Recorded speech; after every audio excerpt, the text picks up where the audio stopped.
அயோத்தி ராமர் கோவில் கும்பாபிஷேக நிகழ்வை நேரலை செய்ய தீர்ப்பு வழங்கிய நீதிமன்றங்களுக்கு நன்றி தெரிவிப்பதாக கூறிய மத்திய நிதியமைச்சர் நிர்மலா சீதாராமன் அனைத்து பிரச்சனைகளையும் பாஜக சட்ட ரீதியாக எதிர்கொள்ளும் என குறிப்பிட்டிருக்கிறார்.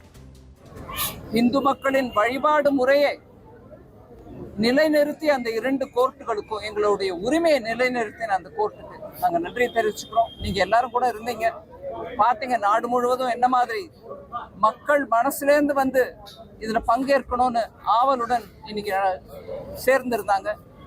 டெலிவிஷன் மூலமா நிறைய மக்கள் பார்த்தாங்க. எத்தனை பேருக்கு இந்த கோர்ட் ஆர்டர் சரியான சமயத்துக்கு போய் சேர்ந்ததோ இல்லையோ நமக்கு தெரியாது. ஆனா பார்த்தவங்க எல்லாரும் அனுபவிச்ச அந்த ஆனந்தத்தை நாங்களும் அனுபவிச்சோம்.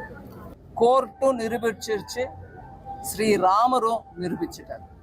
இந்த நாட்டில் இந்து மக்களை அவங்க உரிமையை பறிக்கிறதுக்கு திருப்பி முயற்சி நடந்தா நியாயப்பரமா சட்டப்பரமா கோர்ட் மூலமாவது நாங்க போவோமே தவிர கல்ல அடிச்சுக்கிட்டு ரோட்ல வந்து கத்திக்கிட்டு அந்த அமக்கலம் பண்ற கூடிய மக்கள் இல்லை.